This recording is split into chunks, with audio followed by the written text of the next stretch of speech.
Sébastien Bayet, hein, c'est ça. Oui. Donc vous êtes peintre Oui, et donc vous êtes domicilié dans l'Aisne. tout à fait. D'où votre Ouais. présence ce soir à cette opération de communication du département de Tout à l'Aisne. fait. Donc expliquez-nous un petit peu en quelques mots qui êtes-vous et que faites-vous. Bah, écoutez, je me présente Sébastien Bayet, j'ai 42 ans, je suis artiste contemporain. Je réalise la plupart de mon temps des peintures, mais j'ai aussi quelques installations. Notamment une installation qui a été présentée avec Monseigneur Di Falco dans la cathédrale de Gap pendant la Semaine Sainte 2010. Mais ce que vous pouvez voir ici ce soir comme échantillon, ce sont principalement des peintures. Oui, c'est ce que j'ai vu de toute façon. Ouais. Alors, pour un peintre, est-ce que c'est important justement de participer, parce que c'est relativement rare, Ouais. quelque part, que les peintres participent à des opérations de communication. Tout à Alors, fait, ouais. est-ce que pour vous, c'est un bonus, c'est une plus-value Bien sûr, ouais, tout à fait. Aujourd'hui, vous savez, il faut absolument, je dirais presque, se donner toutes les chances possibles pour pouvoir réussir. Moi, j'ai la chance de faire des expos dans des musées, travailler avec des conservateurs, ce qui m'a d'ailleurs amené à être présent ici aujourd'hui. Et non, moi, ça me fait absolument pas peur. Vous savez, j'ai rencontré pour cette campagne il y a un an pour le shoot photo, j'ai rencontré le motard Louis Rossi, qui court pour le championnat du monde en 125 en MotoGP. Ouais, maintenant, je lui réalise toutes ces combinaisons.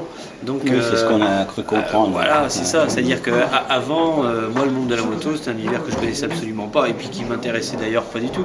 Mais le mec sympa, tout à coup, une envie commune de pouvoir faire quelque chose. Et je trouve plutôt rigolo que là, ce week-end qui vient de passer, moi, j'avais une œuvre d'art qui était au Japon et que le mec, il était sur sa bécane à 250 km/h. Oui, c'est vrai que c'est sympa. Ouais. Très rigolo, très amusant, et puis pourquoi pas, faut arrêter de se prendre un peu trop au sérieux. De toute façon, les œuvres sont suffisamment sérieuses, donc moi, ça me pose aucun problème, j'y vais, je pense. Alors, comment ça se passe la culture dans l'Aisne alors? Plutôt bien, C'est bien, c'est plutôt simple. Ah, mieux qu'à Paris. Oui. Paris, il y a beaucoup de monde, Oui, énormément. Nous, on est un petit peu moins nombreux, mais ça nous permet aussi d'avoir des lieux pour pouvoir travailler d'autres plus grande ampleur. Il y a beaucoup de musées aussi, des musées départementaux, et puis ils font partie des musées nationaux, hein, on le sait bien. Donc non, ça pose aucun problème. Moi, je vis à 1h30 de Paris, j'ai 2 galeries parisiennes, j'ai une galerie à Amsterdam, donc j'ai pas de problème finalement. Et moi, j'ai besoin d'être à l'atelier, d'être plus ou moins concentré. Être à Paris, pour moi, c'est trop de... je peux pas travailler, il y a trop de plaisir. Et est-ce que ça facilite la rencontre ou pas? C'est compliqué. Oui, Compliqué parce que justement la rencontre elle n'est pas évidente. Donc à partir de là, il faut faire des expos pour pouvoir, au moment des expos, pouvoir à ce moment-là faire des rencontres. Mais c'était extrêmement important pour moi quand même. Il ne faut pas négliger non plus Paris. Cette année, j'étais avec la galerie Anne Perret et j'ai pu faire une exposition au Grand Palais pendant cette foire d'art Paris. Donc ça, c'est des événements hyper importants bien sûr. aussi. Non, je parlais un petit peu de la rencontre avec d'autres artistes. Est-ce qu'il y a plus de proximité? J'ai pas besoin.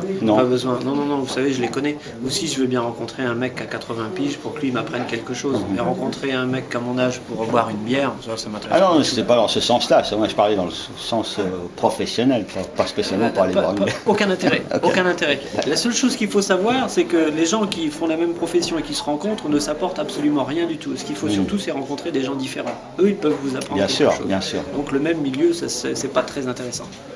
Ok, merci beaucoup Sébastien Bayet d'avoir répondu à nos questions. C'était un plaisir.